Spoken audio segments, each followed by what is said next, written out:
નમસ્કાર બાળ મિત્રો, નવયુગ શાળાના ડિજિટલ પ્લેટફોર્મ ઉપર દરેક બાળ મિત્રોનું હાર્દિક સ્વાગત છે। ભૂમિતિના પાયાના ખ્યાલોમાં આગળ વધીએ તો ખરા ખોટા નીચે જુઓ તો પ્રશ્ન શું પૂછવામાં આવ્યો છે। જુઓ તો આગળના પ્રશ્નમાં આગળ વધીએ તો પ્રશ્ન શું પૂછવામાં આવ્યો છે કે નીચે mn ની આકૃતિ, mn એટલે કે રેખા, એટલે જો mn નહીં વાંચવાનું, શું વાંચવાનું? ઉપર રેખાની નિશાની છે તો રેખા mn એમ નહીં વાંચવાનું કે નીચે mn ની આકૃતિ દોરેલ છે। શું વાંચવાનું? કે રેખા mn ની આકૃતિ દોરેલ છે। તો જો આ રેખા mn જે આપેલી છે, તો આપેલી આકૃતિના આધારે, આ રેખાની આકૃતિના આધારે નીચેના વિધાનો સાચા છે કે ખોટા છે તે જણાવવાનું છે। જે પણ વિધાનો છે સાચા છે કે ખોટા છે તે જણાવવાનું છે। પરંતુ આ વિધાનો ઉપર જઈએ એ પહેલા થોડુંક જાણી લઈએ, થોડુંક રિવિઝન કરી લઈએ, જેથી કરીને આપણને વિધાનો જે છે સમજવામાં સરળ પડે। જો આજના લેક્ચરમાં મારે તમને કોઈ એવું કહેવાનું નથી કે રેખાની વ્યાખ્યા શું થાય, તમે બોલો અથવા તો તમે યાદ કરો રેખાની વ્યાખ્યા, બરોબર? આપણે વિડિયો લેક્ચરમાં એવું તો હું તમને પૂછી શકું નહીં કે ભાઈ રેખાની વ્યાખ્યા બોલો, તો બરોબર સામે નથી, એટલે પણ તમારા મગજમાં વિચારો રેખાની વ્યાખ્યા શું છે। જો રેખાની વ્યાખ્યા તમને આવડતી ન હોય તો ભૂલી જાઓ, અત્યારે આજના લેક્ચર પૂરતી તમને કદાચ રેખાની વ્યાખ્યા ન આવડતી હોય તો ચાલે, પરંતુ રેખાનો બેઝિક ખ્યાલ હોવો જોઈએ। કિરણ કોને કહેવાય, રેખા કોને કહેવાય ઓળખતા આવડવી જોઈએ, એનું નામકરણ આવડવું જોઈએ, કઈ રીતે દર્શાવી શકાય, રેખા પરનું બિંદુ કોને કહેવાય, પછી રેખાખંડ હોય તો રેખાખંડમાં અંત્યબિંદુ આવે તો અંત્યબિંદુઓ કોને કહેવાય, રેખાખંડ પરનું બિંદુ કોને કહેવાય અને અંત્યબિંદુઓ કોને કહેવાય, પછી કિરણમાં ઉદ્ભવ બિંદુ કોને કહેવાય, આ બધી વસ્તુનો તમને બેઝિક ખ્યાલ હોવો જોઈએ। તો પહેલા આનો રિવિઝન કરી લઈએ કે રેખા એટલે શું? તો કે આપણે તમને કીધેલું ભાઈ અનંત સુધી વિસ્તરેલા બિંદુઓનો ગણ અથવા તો બે ભિન્ન બિંદુઓ રેખા નિર્ધારિત કરે છે। આ સિમ્પલ એની વ્યાખ્યા તે સમજવા માટે, એટલે કઈ રીતે જો આ રીતે તમે દર્શાવી શકો, આવી રીતે એના ઉપરના બે બિંદુ જુઓ, રેખા પરના બિંદુઓ તમને મળે અને અંત્ય બિંદુઓ મળે નહીં। કેમ? તો કે રેખા અનંત સુધી વિસ્તરેલી હોય, અનંત સુધી વિસ્તરેલા બિંદુનો ગણ મેં તમને કીધો, એટલે રેખા અનંત સુધી વિસ્તરેલી હોય એટલે તેના પરના કોઈ પણ બે બિંદુઓ લઈને તમે એનું નામકરણ કરી શકો, P અને A। આનું નામકરણ થાય રેખા PA। બિંદુ P અને બિંદુ A રેખા પરનું બિંદુ કહેવાય, બરોબર? તેના આ રીતે તમે નામકરણ આપી શકો અથવા તો AP નામકરણ પણ આ રેખા AP નામ આપી શકો। આ જે અહીંયા કોઈ પણ બિંદુ લો એ રેખા પરનું બિંદુ કે એના ઉપરથી તમે તેનું નામકરણ કરી શકો। તો રેખાની વાત કરી, પછી આવે કિરણ। તો કિરણને કઈ રીતે દર્શાવે? જો એક ઉદ્ભવ બિંદુ, એક બિંદુ ઉદ્ભવ બિંદુ હોય, બસ આ રીતે એક બાજુ બિંદુઓનો ગણ અનંત સુધી વિસ્તરેલો હોય, આને તમે Q નામ આપો અને રેખા કિરણ પરનું બિંદુ P નામ આપો, તો આ કિરણને કઈ રીતે દર્શાવાય? કિરણ QP। હવે જુઓ ઉદ્ભવ બિંદુ કોણ છે? Q। કિરણનો ઉદ્ભવ બિંદુ અથવા તો અંત્ય બિંદુ એક, એને અંત્ય બિંદુ તો કે ઉદ્ભવ બિંદુ કયો તો એ Q થાય। જ્યારે કિરણ પરનું બિંદુ P, અહીંથી જેમ જેમ આગળ વધો જેટલા બિંદુ તમે આના ઉપર દર્શાવો એ બધા કિરણ પરના બિંદુ કહેવાય। જ્યારે આજે જ્યાંથી કિરણ શરૂ થતું હોય અને આગળ અનંત સુધી વિસ્તર જ્યાંથી સ્ટાર્ટ થાય એને ઉદ્ભવ બિંદુ અથવા તો અંત્ય બિંદુ કહેવાય। જ્યારે રેખાખંડ આવી રીતે બે ભિન્ન બિંદુઓ વચ્ચેનું અંતર, અને A નામ આપીએ અને B નામ આપીએ તો એને દર્શાવે કઈ રીતે? રેખાખંડ AB। તો રેખાખંડના બે અંત્ય બિંદુઓ મેં વાત કરી, તો કયા? કે જ્યાં તેનો અંત આવતો હોય તેને અંત્ય બિંદુ કહેવાય। કયા અંત આવે છે આ રેખાખંડનો? તો કે બે બિંદુઓ છે, તો બિંદુ A અને બિંદુ P બંને રેખાખંડના અંત્ય બિંદુઓ કહેવાય। જો આની ઉપર કોઈ બિંદુ બીજું આપેલું હોય Q, તો જે Q જે છે એ રેખાખંડ AB પરનું બિંદુ કહેવાય, રેખાખંડ AB પરનું બિંદુ Q કહેવાય। એવી રીતે કિરણ QP નું અંત્ય બિંદુ કોઈ એક તમને કે એક જ અંત્ય બિંદુ આવે, કયું? તો કે Q। અથવા તો કિરણ QP નું અંત્ય બિંદુ જણાવો અથવા તો ઉદ્ભવ બિંદુ જણાવો તો કોણ? બિંદુ Q। એવી રીતે આમાં અંત્ય બિંદુ A અને B આવે। તો ખાસ રેખાને અંત્ય બિંદુઓ હોતા નથી, કિરણને એક અંત્ય બિંદુઓ હોય જેને આપણે ઉદ્ભવ બિંદુ પણ કહી શકીએ, રેખાખંડને બે અંત્ય બિંદુઓ હોય. પછી રેખા પરનું બિંદુ, કિરણ પરનું બિંદુ અને રેખાખંડ પરનું બિંદુ. એટલે તમે આ જે વસ્તુ આની ઉપર આના સિવાયના ગમે તે બિંદુ બતાવો એ રેખાખંડ પરનું બિંદુ કહેવાય. આની સિવાયના ગમે એટલા બિંદુ બતાવો એને કિરણ પરનું બિંદુ કહેવાય. અને અહીંથી ચાલો આમાં ગમે ત્યાં તમે બતાવો આની ઉપર આ લાઈન ઉપર એને રેખા પરનું બિંદુ કહેવાય. એટલો તમને ખાસ ખ્યાલ આવી ગયો હોય તો હવે આપણે આગળ વધીએ. પેલો હાજુ ખોટું જોઈએ. પેલો દાખલો છે Q. જો પેલા રેખા કઈ છે? MN રેખા આપેલી છે, રેખા MN.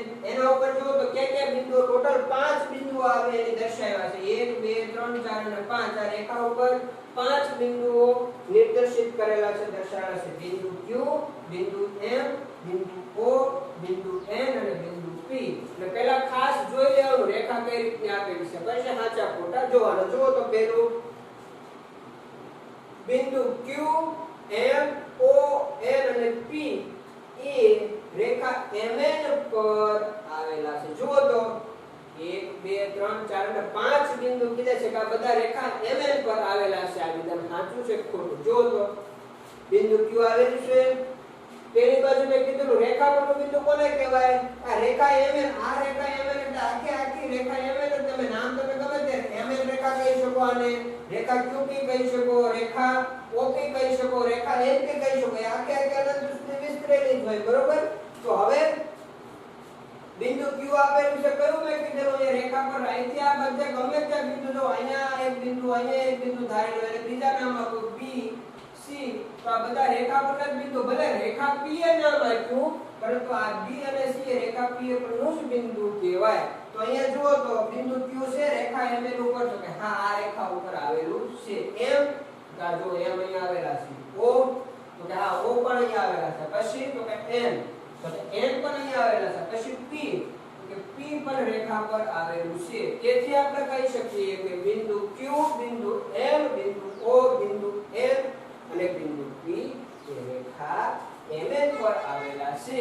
તેથી આ વિધાન સાચું છે. જો ખરાની હું ખરાની નિશાની અને ખોટાની નિશાની કરું છું. તમારે આ વિધાન સાચું છે, આ વિધાન ખોટું છે, એવી રીતે વ્યવસ્થિત લખવાનું, બરાબર? કારણ છે કે કેમ સાચું વિધાન છે તો કહે જે વિધાન બોલેલા છે બધા જ બિંદુઓ અહીંયા વિધાનમાં છે, બધા જ બિંદુઓ અહીંયા રેખા પર આવેલા છે. આગળ વધીએ.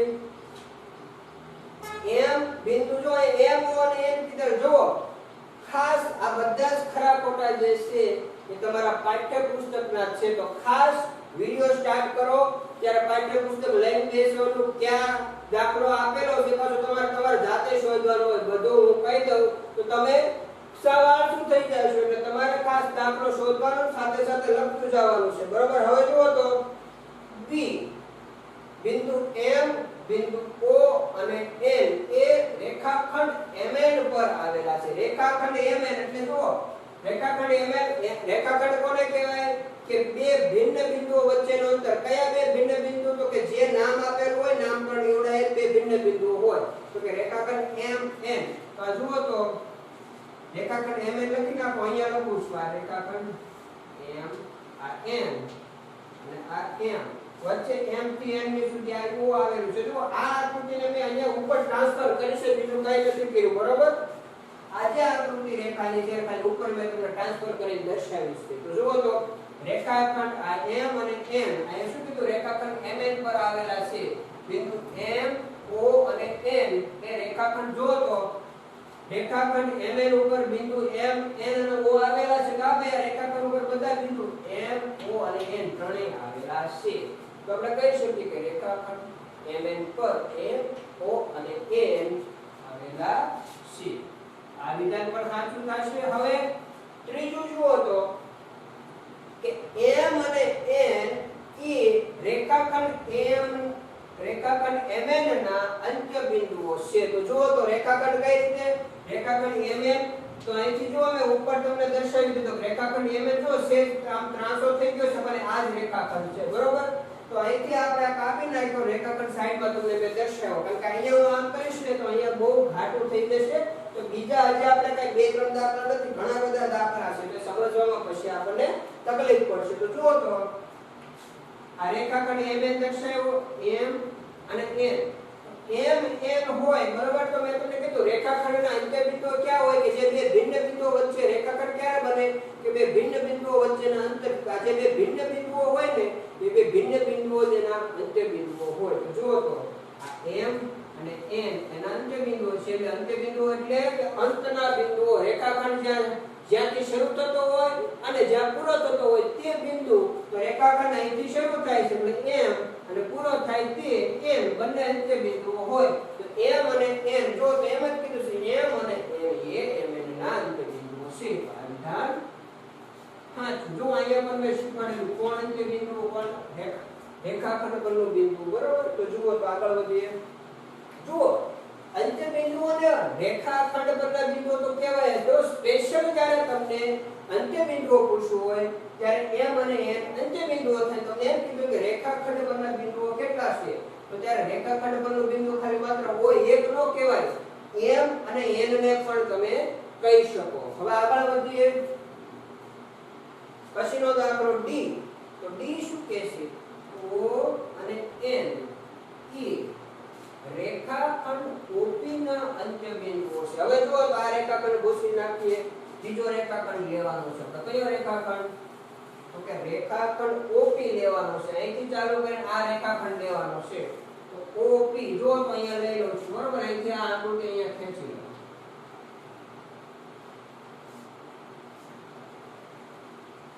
આ રેખાખંડ મેં લીધો, એક રેખાખંડ O, એક બિંદુ P. OP રેખાખંડ લીધો, એમાં વચ્ચે n બિંદુ છે. તો જુઓ તો રેખાખંડ OP લીધો, એમાં શું કીધું છે કે એના અંત્ય બિંદુઓ જે છે O અને n છે. રેખાખંડ OP ના અંત્ય બિંદુ O અને n છે. એ કેવું કહે છે કે રેખાખંડ OP નું અંત્ય બિંદુ એક O છે અને n છે. તો જુઓ તો રેખાખંડ OP નું મેં તમને શીખવાડ્યું અંત્ય બિંદુ કોનો હોય? તો કે એનું છેડાનું બિંદુ બે હોય, એક સ્ટાર્ટિંગ નું અને એક અંતનું. તો આપણે તમે વિચારો તો કે રેખાખંડ OP નું તમે વિચારો તો કયો અંત્ય બિંદુ? તો કે એક આ અંત્ય બિંદુ હોય અને એક જ્યાં રેખાખંડ પૂરો થતો હોય એ અંત્ય બિંદુ હોય. O અને P અંત્ય બિંદુઓ હોય જ્યારે n અંત્ય બિંદુઓ હોઈ શકે નહીં. O અંત્ય બિંદુ છે પરંતુ n અંત્ય બિંદુ નથી. n ને બદલે P અંત્ય બિંદુ હોય તો આ વિધાન સાચું પડે. તેથી આ જે વિધાન છે એ ખોટું છે. કયું વિધાન? આ વિધાન કહેવાય O અને n એ OP ના અંત્ય બિંદુઓ છે. એ જે આપણે વાત કરી એ વિધાન ખોટું પડશે. જુઓ વચ્ચે જે પરનું રફકામ કરું ને એ રફકામ તમારે દરેકે લખતું જવાનું છે જેથી તમને વધારે ખ્યાલ આવે. તો જુઓ તો O અને n OP ના અંત્ય બિંદુઓ છે એવું પૂછવામાં આવે તો એ નથી. કોણ છે? તો એક તો O છે એ સાચું પરંતુ P છે n નથી. તેથી આ વિધાન ખોટું પડે. હવે જુઓ તો કે m એ QO રેખાખંડ QO નું એક અંત્ય બિંદુ છે. હવે રેખાખંડ QO લેવાનો છે. કયો બીજો રેખાખંડ? આ રેખાખંડ એક રેખાખંડ લઈ લેવાનો. રેખાખંડ એટલે મેં શું કીધું કે રેખાખંડ એટલે રેખાનો ભાગ જ હોય એને રેખાખંડ કહે. અહીંયા જો આપણે ભાગ જ લઈએ છીએ રેખાના નાના નાના. કયો હવે રેખાખંડ લેવાનો છે? દાખલા નંબર E. તો કે રેખાખંડ QO પહેલા લ્યો. રેખાખંડ Q અને O. તો જુઓ તો આ રેખાખંડ આ Q બિંદુ અને O બિંદુ અને વચ્ચે એક બિંદુ એક રેખાખંડ પરનું બિંદુ M છે. તો શું કીધું છે? તો કે m એ QO નું રેખાખંડ QO નું એક અંત્ય બિંદુ છે. તો જુઓ તો ભાઈ m છે રેખાખંડ QO નું અંત્ય બિંદુ છે. તો કે નહીં. કેમ? તો કે રેખાખંડના અંત્ય બિંદુ એક Q છે અને એક O છે. જ્યારે m છે ને એ રેખાખંડ પરનું બિંદુ છે. રેખાખંડ પરનું બિંદુ છે, અંત્ય બિંદુ નથી. તેથી આ વિધાન ખોટું પડશે. પછી આગળ વધીએ. હવે તો કે m એ કિરણ OP પરનું બિંદુ છે. તો સૌથી પહેલા કિરણ OP ક્યાં આવે? કિરણ OP. તો જુઓ તો અહીંથી ચાલુ કરીને જો અહીંથી ચાલુ કરીને આમ અનંત સુધી જા તો કિરણ OP મળે. પેલું જે હોય ઉદ્ભવ બિંદુ હોય બરોબર ને. પેલું જે તમે નામકરણમાં જે પેલો મૂળાક્ષર આવે એ ઉદ્ભવ બિંદુ હોય કિરણમાં. અને પછી જે આગળ વધીએ તો એના એક કિરણ પરના બિંદુઓ થાય. તો જુઓ તો આ O આ N આ P. તો જો જો તો આ ઉદ્ભવ બિંદુ ના કિરણ ઓપી બન્યું. હવે શું કીધું છે કિરણ ઓપી પરનું બિંદુ કોણ છે તો કે એમ એ કિરણ ઓપી પરનું બિંદુ છે. જો તમે કિરણ દોર્યું કિરણમાં ત્યાં એમ આવે છે આ કિરણ ઓપી માં ત્યાં એમ તો આવતું નથી તો એમ જે છે એ કિરણ ઓપી પરનું બિંદુ નથી. કેમ તો કે જો કિરણ આમ જતું હોત ને આમ તો તમે કહી શકો કે જો આગળ આમ વધે તો એમ આવો. આ તો કિરણ આમની દિશામાં છે આમ આગળ વધશે તો આમ પાછળ વધતું નહીં. ઉદ્ભવ બિંદુથી પછી આમ આવે નહીં. ઉદ્ભવ બિંદુથી આમ જઈએ તો ઓપી આવે છે. તેથી આપણે કહી શકીએ કે એમ એ ક્યુ ઓ સોરી એમ એ કિરણ ઓપી પરનું બિંદુ છે તો કે આ બિંદુ નથી. આ વિધાન ખોટું છે. કેમ ખોટું છે તો કે અહીંયા કિરણ ઓપી પરનું બિંદુ એમ છે એમ નથી. એમ તો પાછળ રહી જાય છે પાછળની સાઈડ એમ આવે છે તો કિરણ તો એક બાજુ અનંત દિશામાં આગળ વધે કે બે દિશામાં થોડું આગળ વધે એ તમને ખબર છે. જો તો રેખા કિરણ અને રેખાખંડ ત્રણેયનો મેં તમને તફાવત એ માટે પહેલા મેં તમને ત્રણેયનો ફેરફાર તમે જો કદાચ ભૂલી ગયા હો તો ત્રણેય વચ્ચે શું ફેરફાર છે એ મેં તમને પહેલા સમજાવી દીધું. હવે એમ એ ઓપી પરનું બિંદુ છે તો કે એમ એ ઓપી પરનું બિંદુ નથી. આ વિધાન ખોટું છે. પછી તો કે કિરણ ઓપી અને કિરણ ઓએમ કિરણ ઓપી તો જુઓ તો આ કિરણ આ જે કિરણ છે એ ઓપી બનશે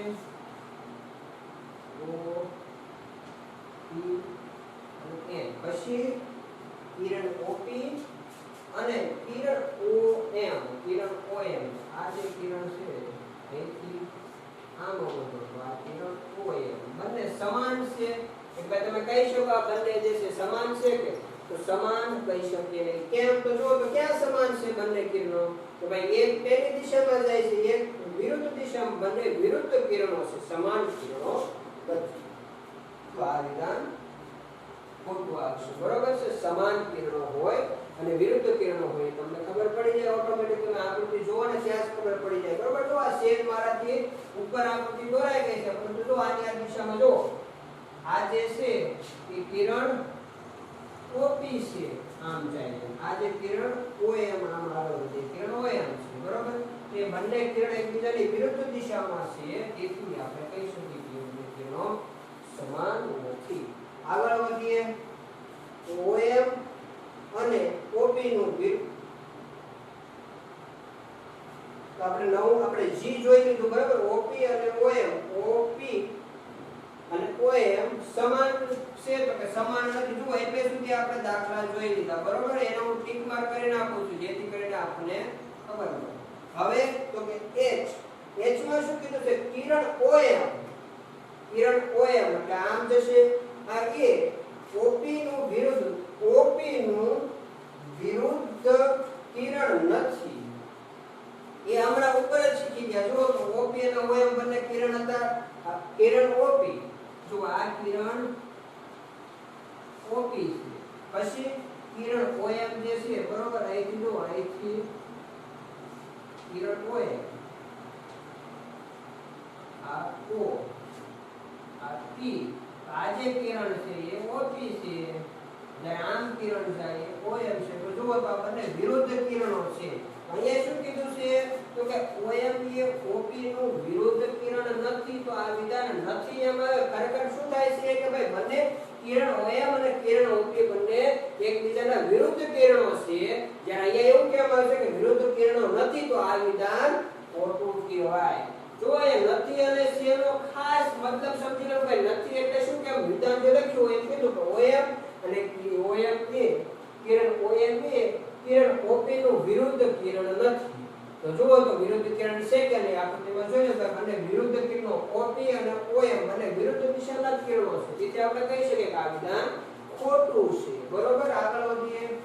ખાસ સાઈડમાં આકૃતિ બનાવી લેવાની એવું લાગે તો નાની એવી જેથી કરીને આપણને ખબર પડી જાય. આકૃતિ ઉપરથી આપણે જવાબ દેવાના છે બધા એટલે આકૃતિ ખાસ સાઈડમાં બનાવી લે. હવે આઈ જોઈએ ઓ એ ઓપી નું ઉદ્ભવ બિંદુ નથી. ઓ એ કિરણ ઓપી નું જો તો કિરણ ઓપી તો આ કિરણ પી કિરણ ઓ પી જો તો આને તમને મારી રીતે લખું આમ આવી રીતે કિરણ દોરેલું છે અહીંયા ઓ નામ આપેલું છે અહીંયા પી નામ આપેલું છે આમાં હું તમને પૂછું કે આ કિરણનું ઉદ્ભવ બિંદુ કયું છે તો તમે કહેશો કે ઉદ્ભવ બિંદુ ઓ છે તો આ જે છે એ ઉદ્ભવ બિંદુ છે કિરણનું નામકરણ કરીએ અને જે સૌથી પહેલા બિંદુ આવતું હોય એ ઉદ્ભવ બિંદુ થાય અને જેની બાજુ આ તીરની નિશાની આવતી હોય એ કિરણ પરનું બિંદુ થાય પ્રશ્ન એવું છે કે ઓ એ OP નું ઉદ્ભવ બિંદુ નથી તો અહીંયા તો એવું થાય સાબિત આકૃતિ ઉપરથી છે આકૃતિ શું કહે છે કે OP કિરણ OP લો તો O જે છે એ ઉદ્ભવ બિંદુ થાય છે અને અહીંયા કીધું છે કે એ નથી ઉદ્ભવ બિંદુ તો આ વિધાન ખોટું આવશે ખાસ જો વચ્ચે વિડિયો સ્ટોપ કરીને દરેકે ખરા ખોટા કયું વિધાન ખોટું છે કયું વિધાન ખોટું છે કયું વિધાન સાચું છે કયું વિધાન ખોટું છે એ દરેકે લખતું જવાનું જેવું નાની આકૃતિ રકમ માટે રકમ કરતો જાવ તો અહીંયા મોટી આકૃતિમાંથી જે કાચી આકૃતિ નાની કાચી આકૃતિ બનાવવું એ આકૃતિ સાથે સાથે દરેક પ્રશ્નની સામે એવી કાચી આકૃતિ તમારે દોરવાની જેથી કરીને તમને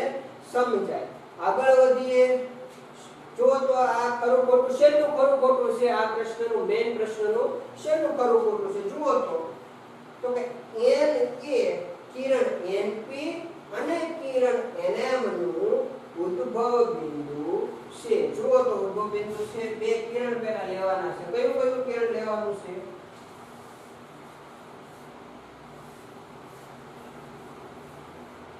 કિરણ np તો આ કિરણ np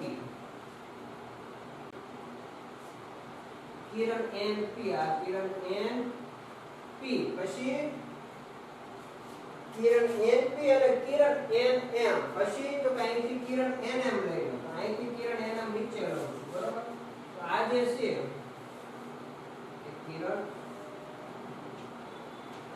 આ n નામ આપો અને m નામ તો મેં તમને હમણાં જ સમજાવ્યું કિરણ હોય તો કિરણમાં ઉદ્ભવ બિંદુ કયું હોય કે આવી રીતે આમ લખેલું હોય ને તો આમાં એરો જે આ બાજુ હોય ને એની બાજુનું જે હોય એને કિરણ પરનું બિંદુ હોય જ્યારે ટપકો આવતો હોય બિંદુ હોય અહીંયા જે પોઈન્ટ હોય અહીંયા જે બિંદુ હોય એ ઉદ્ભવ બિંદુ થાય જુઓ તો હવે આ બંનેમાં જુઓ આ રે કિરણ np છે આ કિરણ np માં તીરની સામેની બાજુનું બિંદુ કયું છે n તો આ કિરણ np માં ઉદ્ભવ બિંદુ કોણ થશે n થશે હવે તો કે એની અહીંયા વિરુદ્ધ બીજું કિરણ લીધું છે કિરણ nm તો કિરણ nm તો પહેલો અક્ષર હંમેશા જો ખાસ કિરણમાં શું હોય તો કે n જ્યાં હોય ને તો અહીંયા બિંદુ છે ને આ તીર તો જે તીર બાજુ હોય ને મૂળાક્ષર એને તીર બાજુ લેવાનો અને પોઈન્ટ બાજુને મૂળાક્ષર હોય બિંદુ બાજુ એ બિંદુ સૌથી પહેલા બિંદુ બાજુ n થી તીર આમ જાય તો અહીંયા m આવશે અને n આવશે તો જે આ બિંદુ વાળું જે છે બિંદુ છે આ નાનું ઉદ્ભવ બિંદુ આ ઉદ્ભવ અહીંયા ઉદ્ભવ બિંદુ કિરણ nm નું ઉદ્ભવ બિંદુ n થશે જ્યારે અહીંયા કિરણ np નું ઉદ્ભવ બિંદુ પણ n થશે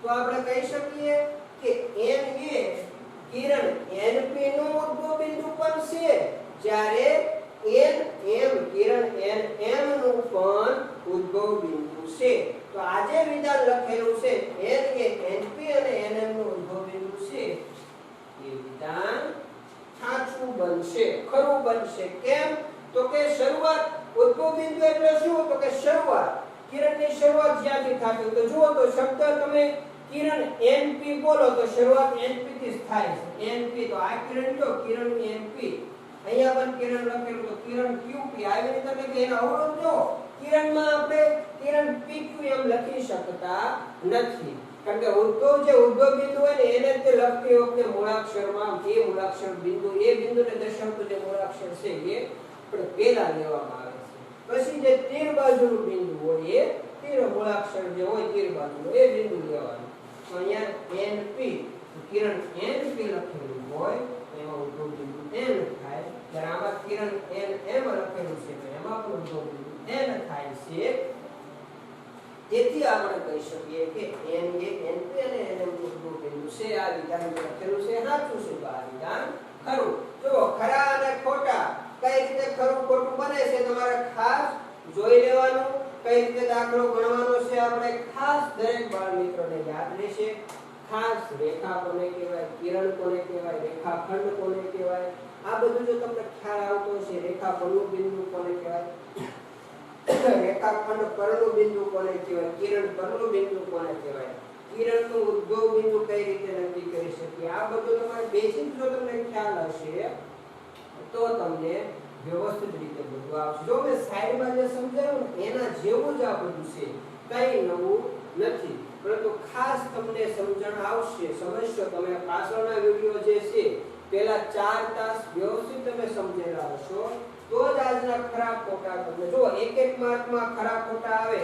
પરંતુ જો ખરા ખોટા હોય ને જવાબ તમને એમાં ને એમાં તમને ખબર, તમને ખાલી નિયમ આવડતો હોય. જો નિયમ આવડતો હોય તો ખરા ખોટાના તમને રોકડા માર્ક્સ મળે. બીજા દાખલામાં એવું બને કે કદાચ કંઈક મેથડ ભૂલાઈ ગઈ તો આખો દાખલો તમે ના ગણી શકો. આમાં એવું ન હોય. એક્ઝામમાં કદાચ તમને 4 ખરા ખોટા જુદા જુદા ચેપ્ટરના આવી જાય અને તમને જો નિયમ આવડતો હોય ભાઈ રેખા પરનું બિંદુ હોય તો એને આવી રીતે દર્શાવે. કિરણનું ઉદ્ભવ બિંદુ હોય તો ભાઈ કિરણ લખેલું હોય કિરણ np તો કિરણ np લખેલું હોય તો ઉદ્ભવ જે બિંદુ બાજુનો જે મૂળાક્ષર હોય એ જ એનું ઉદ્ભવ બિંદુ હોય. જ્યારે તીર બાજુનો મૂળાક્ષર હોય એ કિરણ પરનું બિંદુ હોય. તો આવો તમને ખ્યાલ હોય તો તરત તમને ખબર પડે કે કિરણ np નું ઉદ્ભવ બિંદુ n છે એમ તમને કહે એટલે તમને આવી આકૃતિ નો આપે ને તોય તમને ખબર પડી જાય. આ આકૃતિ નો હોય ને તોય તમને ખબર પડી જાય કે કિરણ np નું ઉદ્ભવ બિંદુ કયું તો કે ભાઈ શરૂઆત થતી હોય ને ત્યાં એ ઉદ્ભવ બિંદુ તીર બાજુનું બિંદુ રેખા કિરણ પરનું બિંદુ કહેવાય. જ્યારે જ્યાંથી બિંદુ બાજુનું જે મૂળાક્ષર હોય એ એનું ઉદ્ભવ બિંદુ હોય. લખવામાં જો આ કઈ રીતે લખીએ છીએ, આ લખ્યું qp તો આ qp લખ્યું એમાં ઉદ્ભવ બિંદુ કોણ છે, આ q ઉદ્ભવ બિંદુ છે. તો જુઓ તો તીર બાજુનું બિંદુ અને રેખા પરનું બિંદુ લેવાનું એ સિવાયનો મૂળાક્ષર હોય એ ઉદ્ભવ બિંદુ થાય. અથવા તો અહીંયા આ જે છે ને આ બિંદુ જ કહેવાય. આને કઈ રીતે આમ કરીને આમ આપણે દર્શાવીશું તો આપણે આ ઘાટું કરતા નથી, ઉતાવળમાં સીધો આમ કરી નાખે પણ ત્યાં ખરેખર આમ આવે આમ આવે. કિરણ qp એમ લખો તો તીર બાજુનું જે છે એ તમે કિરણ પરનું બિંદુ કહેવાય અને એ સિવાયનો જે મૂળાક્ષર છે એ ઉદ્ભવ બિંદુ. એટલે તમને સીધું કોઈ આકૃતિ ન આપે અને સીધું નામ દર્શાવે તો પણ તમે કિરણનું ઉદ્ભવ બિંદુ નક્કી કરી શકો. તો ખાસ છેલ્લો દાખલો જે પૂછાણેલો એમાં ઉદ્ભવ બિંદુ, પછી અહીંયા જે રેખાખંડના અંત્ય બિંદુઓ તો કે રેખાખંડના અંત્ય બિંદુઓ કોને કહેવાય તો કે રેખાખંડ જે છે રેખાખંડ જ્યાંથી શરૂ થતો હોય તે પ્રથમ બિંદુ અને રેખાખંડનો જ્યાં અંત આવતો હોય તે બિંદુ. બે મતલબ બે છેડાના બિંદુ જે હોય રેખાખંડ દોરો અને એના બે જે છેડાના બિંદુ હોય એને અંત્ય બિંદુ કહેવાય. બાકીના બધાને રેખાખંડ પરના બિંદુ કહેવાય. તો રેખાખંડના અંત્ય બિંદુ તમને તરત ખબર પડી જાય. પછી કિરણનું ઉદ્ભવ બિંદુ તમે સમજી ગયા. રેખા પર આવેલા પછી રેખાખંડ કિરણ અને રેખા પર આવેલા બિંદુઓ કઈ રીતે નક્કી થાય ખાસ ખ્યાલ આવશે. આવી આકૃતિ હોય ને મોટી આકૃતિ ત્યારે તમને ટુકડા ટુકડામાં રેખાખંડ કિરણ તમને પૂછાય તો કઈ નહીં બાજુમાં અમે કેમ આ રીતે રેખા બાજુમાં દોરીને કેમ બાજુમાં નાની કાચી આકૃતિ દોરી નાખવાની અને સમજવાનું કે કઈ રીતે બને છે. એની પહેલા તમને રેખા કિરણ અને રેખાખંડ દોરતા આવડતું હોવું જોઈએ. તો ખાસ બોર્ડ ઉપર જે લખેલું છે એ દરેક બાળ મિત્રોએ ખરા ખોટા વ્યવસ્થિત વિડિયો સ્ટોપ કરીને લખી લેવાનું. અને ખાસ બુક બનાવવાની, બુક ના બનાવતા હો તો હજુ બધાને ખાસ કહેવાનું કે બુક બનાવવાની છે ગણિતની. જ્યારે પણ સ્કૂલ ખુલશે ત્યારે તમને પૂછવામાં બુક તમારી જોવામાં આવશે. તો આજે એટલે સુધી રાખીએ છીએ. જય હિન્દ, અસ્તુ.